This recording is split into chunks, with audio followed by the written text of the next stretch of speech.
안녕하세요. 디자인 방법론과 함께하는 사회적 가치 기반 BM 기본과정 첫 번째 코스 디자인 띵킹으로 SVBM 준비하기 네 번째 시간입니다. 지난 시간에는 디자인 띵킹 4단계 중 첫 번째 디스커버의 방법론 관찰과 공감이 무엇인지 알아봤습니다. 이번 시간에는 구체적으로 관찰과 공감의 대상인 누구, who에 대해서 알아보고 다음에 두 시간에 걸쳐서는 관찰과 공감에 어떻게 how라는 프로세스를 집중적으로 살펴보겠습니다. 특히 오늘은 에자이라는 외국계 회사가 관찰과 공감을 통해 누구에게 집중했는지 소개하며 학습자 여러분이 이를 실행할 수 있도록 돕는 SV 인사이트 이해관계자 워크시트도 소개해 드리겠습니다. 오늘 학습을 통해 학습자 여러분은 관찰과 공감을 어떻게 준비해야 하는지 이해하고 설명할 수 있게 됩니다. 우선 관찰과 공감의 힘이 무엇인지 잘 알 수 있는 사례에서 시작해 보겠습니다. 핵심 포인트, 관찰과 공감 어떻게 준비해야 하나요? 첫째, 관찰과 공감을 통해 새로운 사회적 가치 기반 BM 기회에 접근하는 한국 에자이의 노하우를 살펴봅니다. 둘째, 관심이 있고 업무와 관련된 문제에서 시작해 관련된 이해관계자를 확인하는 워크시트 활용법을 배웁니다. 셋째, 다양한 이해관계자 중에서 누구를 실제로 관찰하고 공감하면 좋을지 우선순위를 판단하도록 돕는 워크시트 활용법을 배웁니다. 나이팅게일 하면 어떤 이미지가 떠오르시나요? 대부분의 사람들은 환자를 위해 헌신적으로 봉사한 백의의 천사라고 생각하겠지만 사회적 기업가와 새로운 생각의 힘이라는 책은 나이팅게일을 의료 시스템을 혁신한 사회적 기업가로 소개합니다. 1854년 크림 전쟁을 지원하기 위해 스쿠타리 병원에 자원하여 갔지만 환자의 사망률이 43%에 이를 정도로 상황은 열악했습니다.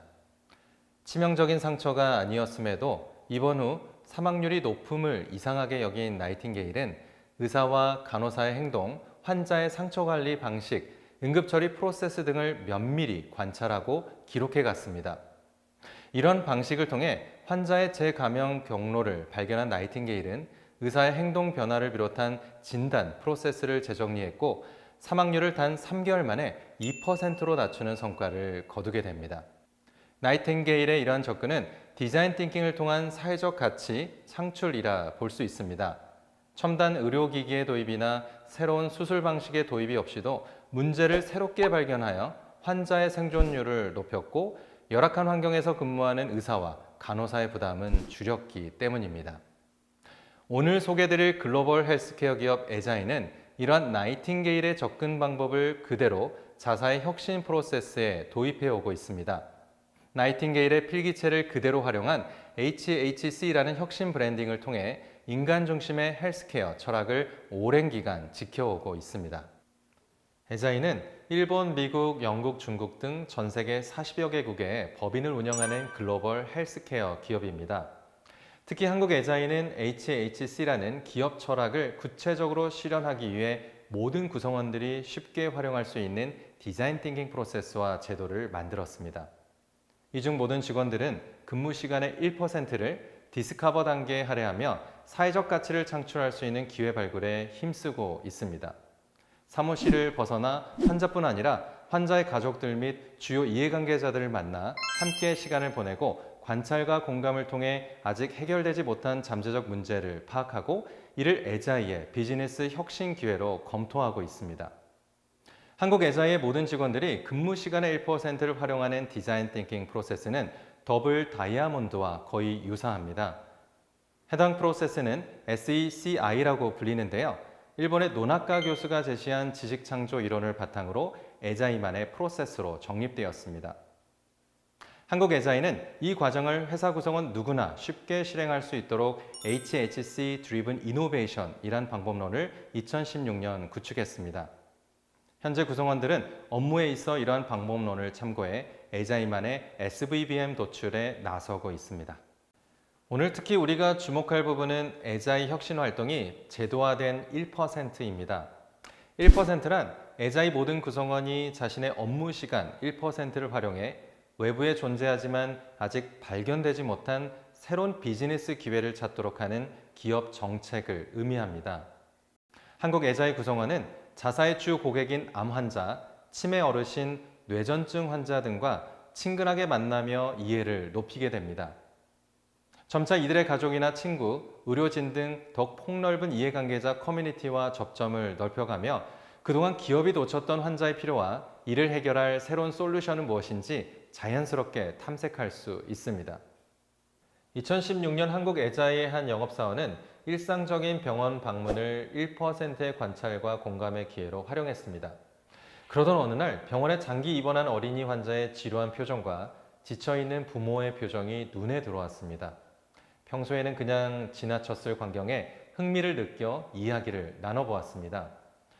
낯선 환경에서 또래 친구들과 마음껏 놀지 못하는 것이 아이에게는 큰 스트레스였고 보호자인 부모님도 아이의 눈높이를 맞출 놀이 지식이 부족해 미안하면서도 지치는 스트레스가 쌓임을 알게 되었습니다.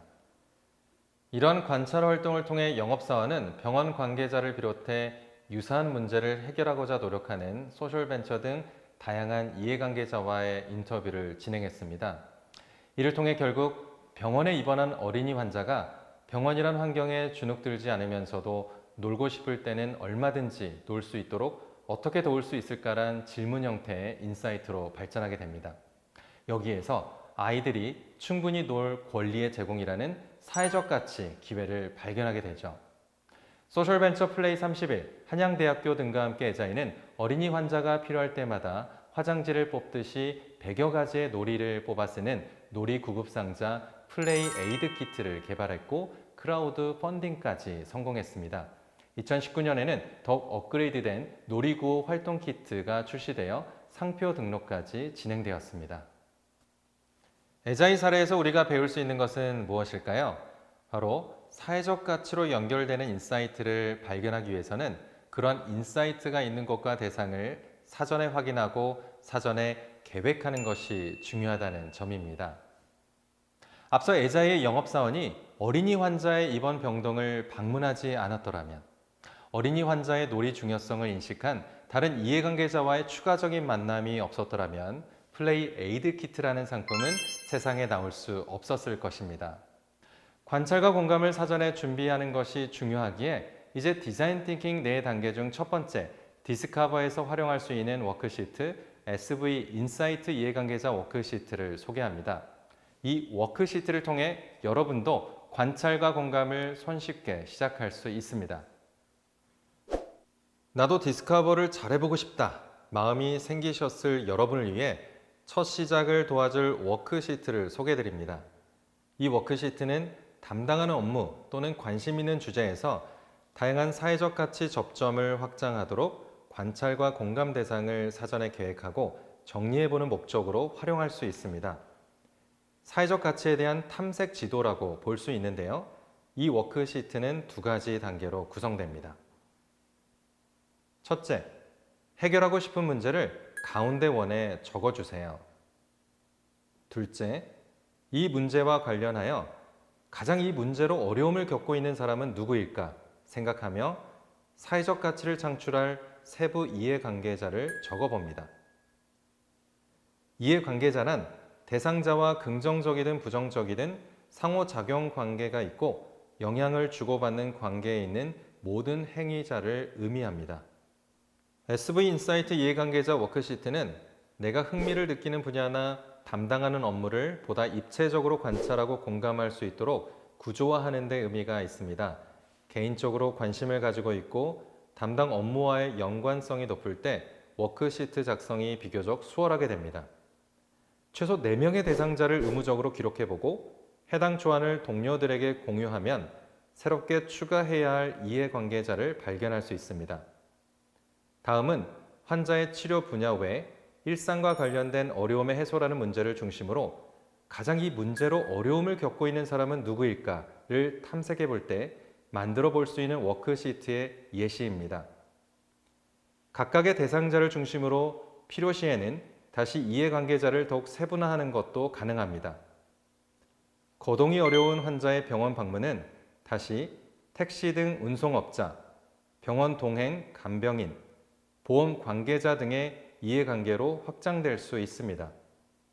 즉 이러한 이해관계자 확대를 통해 최초에 환자의 일상의 어려움 해소에서 시작했지만 나중에 거동이 어려운 환자의 병원 방문을 돕는 특수 차량 운전자를 만나는 것으로 발전할 수 있습니다.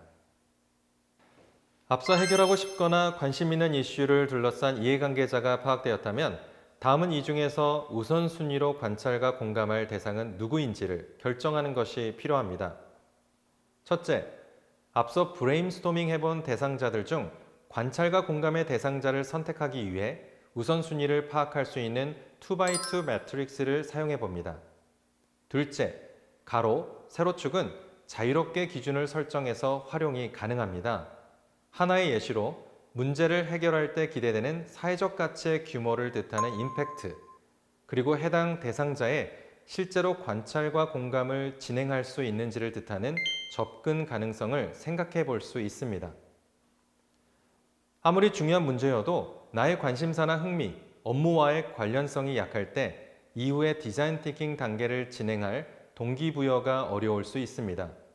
또한 흥미와 업무 관련성은 높지만 실제 관찰과 공감을 진행할 여건이 되지 않을 때도 마찬가지입니다. 따라서 이러한 2x2 매트릭스를 활용할 때 다양한 데스크 리서치를 병행하는 것이 좋습니다. SV 인사이트 이해관계자 워크시트를 접해보시니 어떤가요? SV 인사이트를 얻기 위해 무언가 하고 싶지만 어디에서부터 시작해야 할지 막막할 때 길잡이가 될 수 있습니다. SV 인사이트 이해관계자 워크시트를 통해 여러분은 내가 관심과 흥미를 가지는 영역이나 문제에서 과연 누구를 관찰하고 공감해야 하는지를 구조적으로 파악해 볼 수 있습니다. 또한 파악된 이해관계자를 다시 중요한 기준에 따라 분류해서 그 중에 우선순위로 만날 필요가 있는 대상은 누구인지도 결정할 수 있습니다. 다음 시간에는 이렇게 결정된 관찰과 공감의 대상자에 대해 어떻게 관찰과 공감을 하면 좋을지 구체적인 사례와 활용할 수 있는 워크시트를 소개해 드리겠습니다. 그럼 다음 시간에 뵙겠습니다.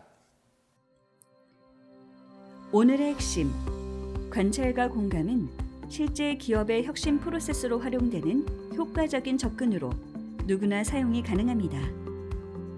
담당하는 업무 또는 관심 있는 주제나 문제에서 시작해서 관련된 이해관계자를 떠올려보고 이해관계자를 확대해가면서 관찰과 공감의 대상을 구체적으로 준비할 수 있습니다. 관찰과 공감의 대상을 선택할 때는 임팩트나 접근 가능성과 같은 몇 가지 기준에 따라 우선순위를 정해서 선택할 수 있습니다. 워크시트를 활용해 볼까요? 현재 학습자 여러분이 가장 관심 있는 사회 문제를 선택해 워크시트 작성 가이드 1과 2를 따라서 워크시트를 완성해 보세요. 담당하는 업무와 관련 있는 것에서 시작해도 좋습니다.